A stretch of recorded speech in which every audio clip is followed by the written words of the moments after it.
जादूगर था, वो एक तानाशाह था, वो एक मसीहा था। वो कौन था? आज की शख्सियत के इस एपिसोड में हम जानेंगे एडोल्फ हिटलर, यानी कि आज के सबसे बड़े तानाशाह की एक कहानी, जिसका बचपना, जिसकी पैदाइश 20 अप्रैल 1889 20 अप्रैल 1889 ऑस्ट्रिया में हुआ था और उसकी मौत 30 अप्रैल 1945 बर्लिन के एक खंडहर में हुआ था, जहां पर उसने अपने आप को गोली मारकर हत्या की थी। उसकी कहानी हम अगले एपिसोड में पढ़ेंगे या फिर अगले भाग में देखेंगे। उससे पहले हम जान लेते हैं उसके जीवन के बारे में। उसने जेल में रहते हुए अपनी एक आत्मकथा लिखी थी, जिसका शीर्षक है मेरा संघर्ष, या फिर उसने उस भाषा में बोला था उसको मैन कैम्प। जान लेते हैं कि कुछ जो गलतियां थी इतिहास की, जैसे कि एक व्यक्ति का नाम आता है मार्क टी हेनरी। 28 सितंबर 1918 का टाइम था। थोड़ा सा हम जान लेते कि हिटलर जो था, जो हिटलर व्यक्ति था, उसने अपने आप को वो जो बनना चाहता था वो बन नहीं पाया। वो एक आर्टिस्ट बनना चाहता था।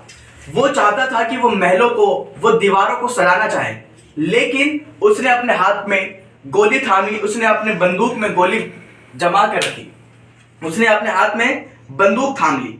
आखिर क्यों, हम देखेंगे। पहले विश्व युद्ध के अंदर उसने अपने आप को सेना में भर्ती किया और सेना के अंदर एक छोटा सा सिर्फ मैसेंजर के तौर पर संदेशवाहक बना। यहां से वहां तक फ्रांस और बेल्जियम के बीच में वो सफर करता था। एक वक्त आया जब जर्मनी पूरा हार चुका था, फर्स्ट वर्ल्ड वॉर। टाइम था 28 सितंबर 1918। मार्क टी हेनरी एक ब्रिटिश आर्मी, ये British army, mark T Henry, उसके हाथ में बंदूक था और हिटलर जो था उसके हाथ में कोई बंदूक नहीं था। मार्क टी हेनरी को चाहिए था कि वो उसको उसी टाइम मार देता, जैसा कि उसने और जर्मन सेनाओं के साथ की थी, लेकिन उसने ऐसा नहीं किया।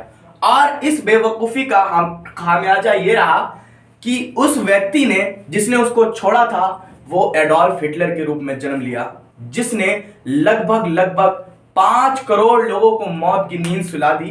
5 करोड़ लोग दूसरे विश्व युद्ध में मारे गए। लगभग 60 लाख लोग सिर्फ यहूदियों को उसने कत्ल किया था, जिसमें से 15 लाख बच्चे थे केवल। खैर, देखते हैं उसकी निजी जिंदगी थी, उसने कैसे अपने आप को बनाया था। 1919 में सबसे पहले उसने एक छोटी सी पार्टी ज्वाइन की थी, जिसको जर्मन वर्कर्स पार्टी के नाम से जाना जाता है। और यही पार्टी हम देखेंगे दोस्तों कि बाद में नाजी पार्टी बनती है। उसी मंसूबे से उसने 1923 के अंदर ही, अब इसके जो ख्याल से क्या था, फर्स्ट वर्ल्ड वॉर जो है, इसके ख्याल से जो जर्मनी के ऊपर बहुत ज्यादा जुल्म ढाया गया। जुल्म इस हिसाब से कि फर्स्ट वर्ल्ड वॉर का पूरा जिम्मेदार जर्मनी को ठहराया गया। साथ ही साथ इसके ऊपर इतना खजाना थोपा गया कि बताया जाता है कि उसने 2010 में आकर के इस खजाने को अब तक आकर के पूरा किया है। खैर, बात करेंगे उस पर फिर कभी। 1923 में उसको लगता था कि अब वक्त आ गया है दूसरे देशों पर चढ़ाई करने का। उसने 1923 में हमला करना चाहा यूरोप के और देशों पर, क्योंकि वो चाहता था कि जर्मनी की जो जनता है उसके लिए, जर्मनी के लोगों के लिए वो एक एरिया कवर करके रखे। खैर, 1923 में इसको गिरफ्तार किया गया जर्मनी सेनाओं के द्वारा ही। इसके साथ ही इसका एक दोस्त भी था, ल्यूडेनडॉर्फ, जो बाद में सेकेंड वर्ल्ड वॉर में तो नहीं, लेकिन आगे इसका बहुत सहायता करता है। वक्त आता है 1929, अमेरिकी के मंदी के साल, जहां पर अमेरिकी शेयर बाजार पूरा गिर चुका था। अमेरिकी शेयर बाजार इस कदर गिर चुका था कि पूरे के पूरे देश में, पूरे के पूरे विश्व में इसके कारण बहुत ज्यादा इफेक्ट पड़ा था। साथ ही साथ जर्मनी इस पे ज्यादा इफेक्ट पड़ा। क्यों? क्योंकि वहां पे बेरोजगारी इतनी थी। यहां तक आता है किताबों के अंदर, 9th क्लास के एनसीईआरटी में लिखा हुआ है कि लोग अपने गर्दन पर टांग कर लेकर घुमा करते थे कि मैं बेरोजगार हूं और मैं कुछ भी करने को तैयार हूं। समझ रहे हो?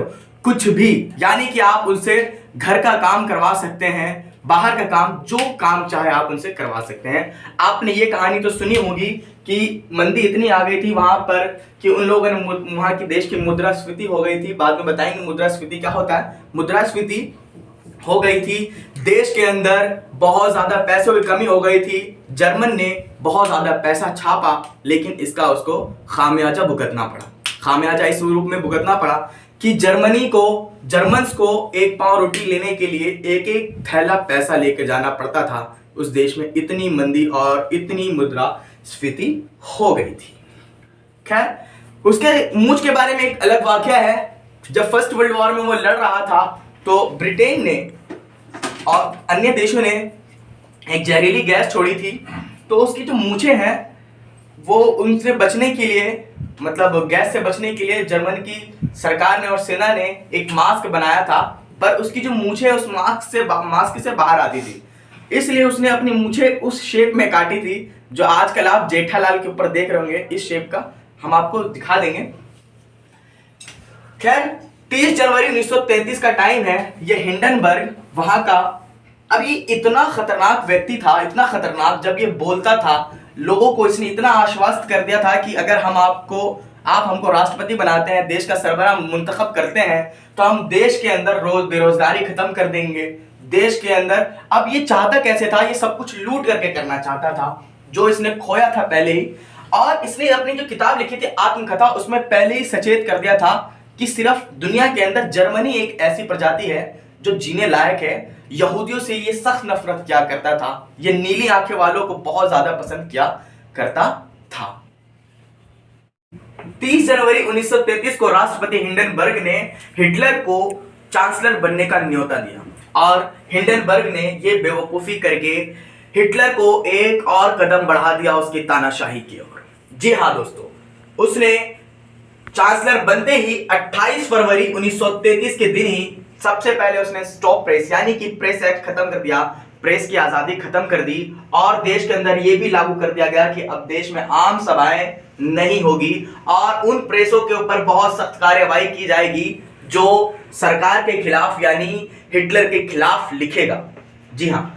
खैर, 3 मार्च 1933 को एक इनेबलिंग एक्ट लाया जाता है जिसने तानाशाही लागू कर देना, यानी कि इसमें बता दिया गया था कि अब पूरा का पूरा जो कब्जा है जर्मन के ऊपर वो हिटलर का हो चुका है, यानी कि अब हिटलर इस देश का राष्ट्रपति, राष्ट्रपिता, जो कह लीजिए आप, तानाशाह। और इसने ऐसा उस विचारधारा पे की थी जिसको फांसीवाद कहा जाता है, जैसे कि मुसोलिनी ने अपनाया था, उसी तरीके से हिटलर ने भी इस विचारधारा को अपना करके अब जर्मन पर कब्जा करेंगे। हम अगले अध्याय में जानेंगे कि किस प्रकार से हिटलर ने लोगों का ब्रेन वॉश किया और भी बहुत सारे तथ्य जो हिटलर के बारे में अभी बच रहे हैं। आपको वीडियो पसंद आ रही है तो हमें सपोर्ट करें, आपकी सपोर्ट की हमें सख्त जरूरत है।